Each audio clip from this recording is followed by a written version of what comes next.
আসসালামু আলাইকুম। আশা করি সবাই ভালো আছেন। আল্লাহর রহমতে আমরাও সবাই ভালো আছি। আজকে একটা বিকালের নাস্তার রেসিপি বানাচ্ছি।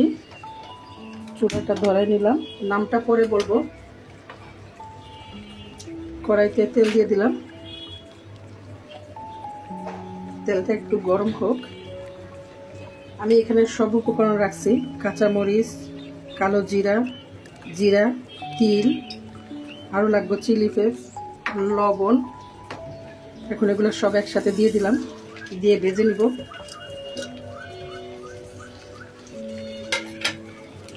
সামান্য একটু ভেজে নিব যেন কাঁচামরিচ থেকে কাঁচা কাঁচা গন্ধ না আসে। যেগুলো আমার ভাজা হয়ে গেছে এবং খুব সুন্দর একটা গ্রানও আসতেছে সবগুলোর থেকে। এখন আমি এখানে 1.5 কাপ পানি দিব।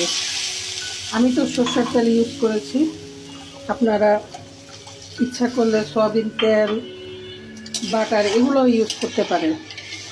আর আমার আদা কুচি নাই, আদা কুচি দিলে একটু ভালো হতো, আপনারা আদা কুচিও দিয়ে নেবেন। একদম জুরিয়ান করে কাটবেন। পানিটা বলক আসুক। 1 চামচ চিলি ফ্লেক্স দিয়ে দিলাম, স্বাদ মতো লবণ দিয়ে দিলাম।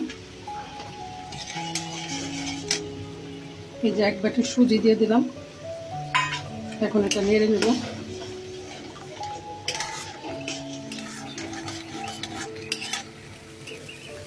যেমন এটা হয়ে গেছে, এখন নেড়ে চেড়ে ঢাকনা দিয়ে রাখবো ঠান্ডা হওয়া পর্যন্ত। ঠান্ডা হলে তারপরে আবার আপনাদেরকে দেখাচ্ছি। হয়ে গেল, এখন ঢেলে নিই।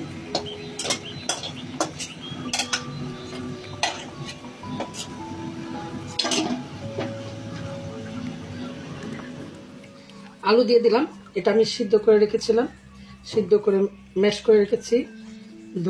ধনিয়া পাতা দিয়ে দিলাম। এখন এগুলো সুন্দর করে মেখে নিব।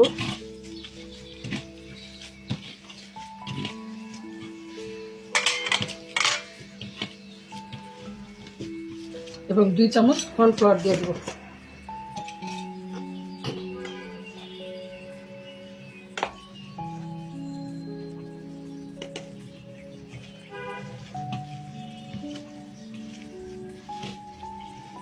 ভালো করে মেখে নিব। এতে মাখানো হয়ে গেল। এখন কিছুটা নিব লম্বা করে।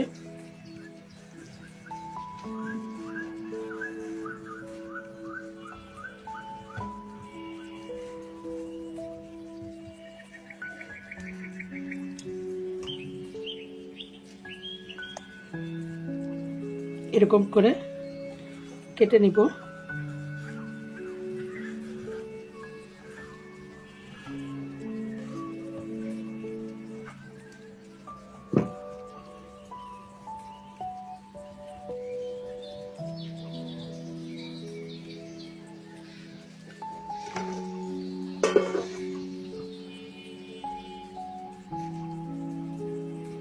এবার একটু সুন্দর করে ফিনিশিং দিব যেন দেখতে সুন্দর দেখা যায়।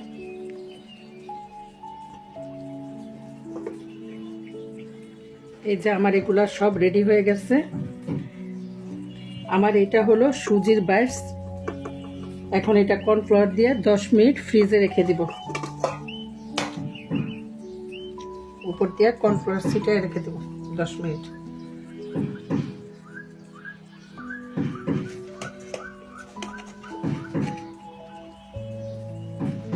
দশ মিনিট পরে আপনাদেরকে ভেজে দেখাবো।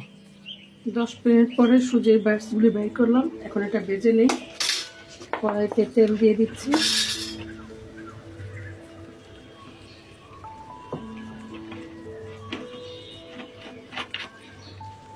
তেলটা গরম হয়েছে, এখন আস্তে আস্তে দিয়ে দিই।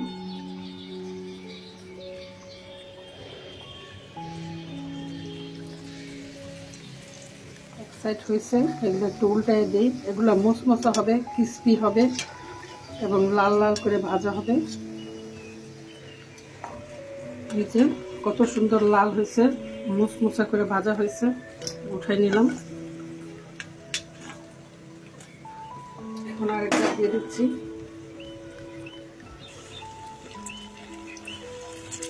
এই যে আমার সুজির বাইটস রেডি হয়ে গেল। আপনাদের কাছে কেমন লাগলো? ভালো লাগলে বাসায় ট্রাই করবেন। আল্লাহ হাফেজ, আসসালামু আলাইকুম।